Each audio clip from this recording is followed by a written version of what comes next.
Hace casi un año, el entonces ministro de Hacienda, Alberto Arenas, hizo un anuncio en el marco del Chile Day que inquietó a la banca nacional, una reforma a la ley general del sector. Pero recién hace un par de semanas comenzó el trabajo concreto al conformarse un comité de expertos que hará propuestas para un futuro proyecto. Queremos analizar por dónde podrían ir los cambios y para eso nos acompaña Rafael Berguán, presidente de esa comisión y también ex superintendente de bancos. Rafael, gracias por estar en Agenda Económica. Gracias a ustedes.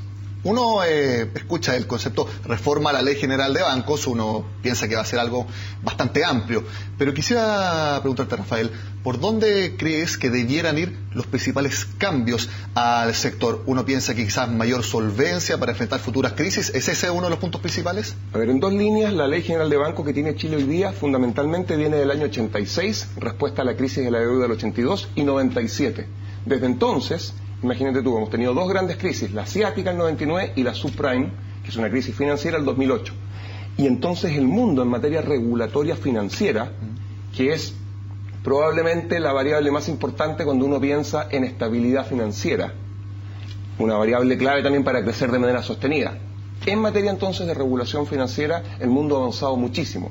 Y lo que era un país el año 97 que estaba a la vanguardia en esa materia se ha ido quedando atrás. Tenemos brechas hoy día con respecto a las mejores prácticas internacionales que se están implementando mientras nosotros conversamos con una agenda al 2019.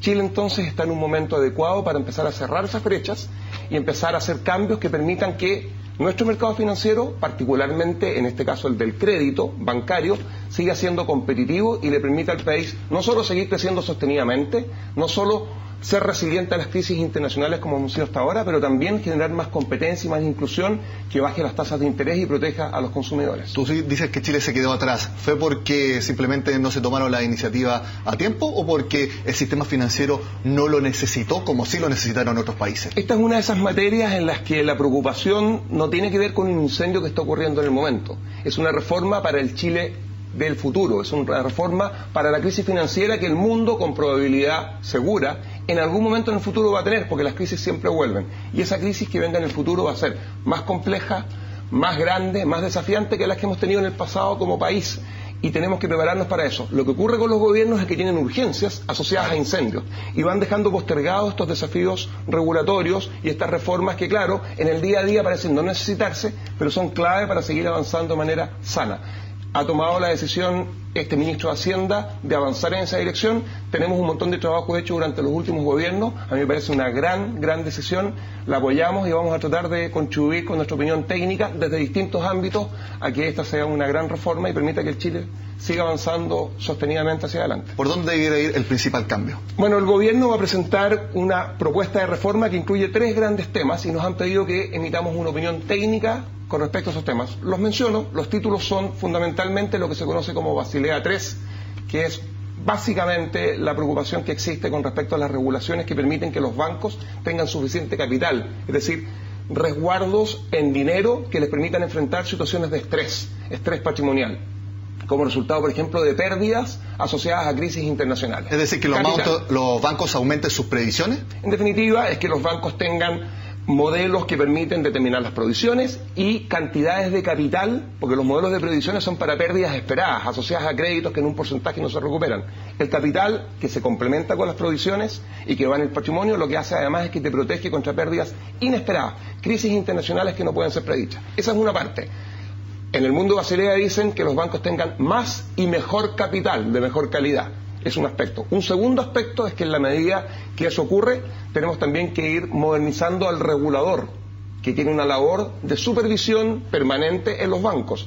Eso se conoce como gobierno corporativo de la superintendencia de bancos y en una línea es básicamente moverse con modelos que presentan distintas opciones, pero moverse en la dirección de los bancos centrales que son autónomos del ciclo político. Son parte del Estado, tienen responsabilidades con el Estado, pero al mismo tiempo tienen cierta autonomía en su gobierno corporativo que los aísla de la discusión política partidista de corto plazo. Y el tercer elemento que va a tener esta reforma, según ha señalado el Ministerio de Hacienda, se conoce como resolución bancaria. Cuando los bancos tienen problemas, cuando los bancos quiebran, si esas quiebras no son manejadas adecuadamente, pueden terminar contaminando a toda la economía. Eso fue lo que pasó el año 2008. Y eso lleva Eso lleva a que muchas veces en las industrias bancarias se haga todo lo posible para que los bancos no quiebren, pero la verdad es que al final del día en una economía de mercado tú necesitas actividad, necesitas que haya entrada y salida de bancos, y lo que sí necesitas es que cuando esos bancos tengan que cambiar su funcionamiento no distorsionen al resto de la economía y no afecten a personas que no tienen nada que ver con eso. Entre ellos, por ejemplo, los depositantes. Vamos por puntos y vamos precisamente a la última materia. El que un banco que tenga problemas pueda quebrar, pueda salir del sistema sin que contamine al resto de la banca. Eso es algo que en Chile, si sucede ahora, no podría ser un banco grande, un banco mediano, si quiebra ahora, contaminaría al resto del sistema y por eso se tienen que hacer los cambios. Bueno, Chile visionariamente el año 86 introdujo en su Ley General de Banco un capítulo, se conoce como el título 15, que tiene que ver con resolución bancaria, es decir, con la necesidad de tener un mecanismo que permitiera desde la autoridad hacer frente a una situación de un banco que podía estar en problemas económicos. Pero la verdad que han pasado 30 años, hemos aprendido un montón con respecto a esto y hoy día sabemos que cuando un banco entra en problemas, lo que hay que hacer es tratar de juntar a distintas autoridades, Hacienda, Banco Central, Superintendencia de Banco, coordinarlas y generar ciertos mecanismos que permitan que uno pueda ir reorganizando ese banco, haciendo que aquellos que asumieron ciertos riesgos, bueno, asuman los costos de la decisión económica equivocada, pero protegiendo, por ejemplo, los depositantes, que no son parte del riesgo y que lo que tienen es un depósito que tienen que recuperar.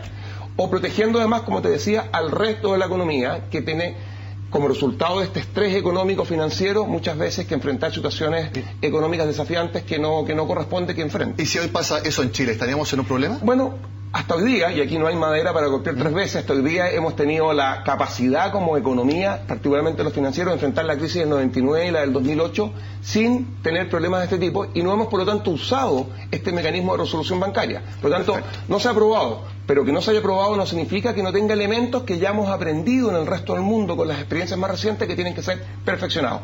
Este aspecto de la reforma, el de resolución bancaria, lo que busca no es llenar la ley con un elemento nuevo, pero es perfeccionar lo que tenemos a la luz de las experiencias más recientes. Rafael, pasando a otro punto, fuiste superintendente de bancos durante la administración de Sebastián Piñera y ahora, como tú decías, mejorar el gobierno corporativo. Me imagino que lo que dice Basilea III es pasar a un órgano colegiado, como lo va a hacer la Superintendencia de Valores y Seguros, que va a pasar a ser una comisión de valores y seguros con, podríamos decirlo, 5 superintendentes, eso sí se aprueba el proyecto de ley.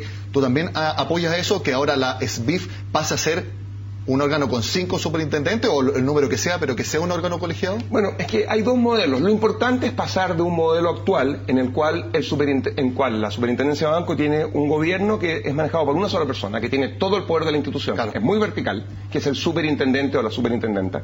Esa persona es nombrada y removida por el presidente de turno sin tener que darle ninguna explicación a nadie y en ese sentido está sujeta a presiones políticas de corto plazo. Hasta el momento hay bastante acuerdo y así lo han hecho ver las instituciones internacionales como Fondo Monetario, de que la superintendencia de bancos ha sido manejada técnicamente, pero uno tiene que de alguna manera diseñar estos seguros de política pública pensando en lo que puede ocurrir en el futuro. En ese contexto entonces lo que hay que hacer es avanzar a un gobierno de la superintendencia que tenga autoridades, ya sea unipersonal o parte de un cuerpo colegiado con un presidente, como tiene por ejemplo el Banco Central, que tenga ciertos resguardos de que no sea el presidente de turno por razones políticas el que pudiera, algo que no ocurrió hasta hoy día, ¿no es cierto?, remover o nombrar a alguien con un interés distinto. Y eso se puede lograr de distintas maneras. Una opción es un cuerpo colegiado, otra es tener todavía un gobierno unipersonal, pero sujeto a ciertos contrapesos y sujeto también a explicaciones que están explícitas en la ley que determinan cuándo se puede o no se puede remover a esta autoridad de parte de la presidencia. Son alternativas, tienen sus ventajas y desventajas, hay problemas de coordinación, hay problemas de eficacia decisiva, pero también hay temas asociados a la posibilidad de consensuar y de menor posibilidad de captura, si tú quieres, desde otra autoridad económica o industria, cuando tienes una comisión. Bueno, hay que poner esto en la balanza, ponerlo también en el contexto de la realidad chilena para ver cómo se adapta a eso y se puede implementar adecuadamente. Rafael, mi última pregunta porque nos queda poco tiempo. ¿Es necesario que la banca chilena aumente sus provisiones, aumente el dinero de resguardo y también equivalente con su capital para acercarse a Basilea III? ¿Es algo imperativo ahora para el sistema chileno? Yo lo diría así. Yo diría que si tú corres test que hoy día miden la capacidad que tiene la banca chilena de enfrentar una crisis actual, todos esos test muestran que los indicadores que tenemos hoy día son los adecuados. Pero eso es para la realidad financiera internacional actual. Al mismo tiempo, lo que sabemos es que tenemos que avanzar pensando en crisis futuras que van a tener características más complejas que las que han tenido las crisis en el pasado, porque la integración financiera en el último tiempo y con la incorporación de monstruos económicos como China y la India se ha ido sofisticando más. En ese contexto, entonces, hay cambios que uno puede hacer para seguir perfeccionando aún más el mecanismo que tenemos hoy día y seguir teniendo un país que en 15 años más, después de algunas otras crisis internacionales, pueda decir que ha tenido la resiliencia para poder enfrentarlas sin gran trastorno financiero. Bueno, vamos a ver entonces cuáles son las propuestas que ustedes, el Comité de Expertos, va a proponerle al Ministro de Hacienda para una futura reforma a la Ley General de Bancos. Rafael Berguán, muchas gracias por estar con nosotros. Gracias a ustedes por la invitación. Bueno, y con este análisis sobre las propuestas y también los temas que se van a abordar en esta pronta ley y de reforma general de bancos, terminamos la agenda de este miércoles. Como siempre, los invito a que sigan con nosotros en CNN Chile.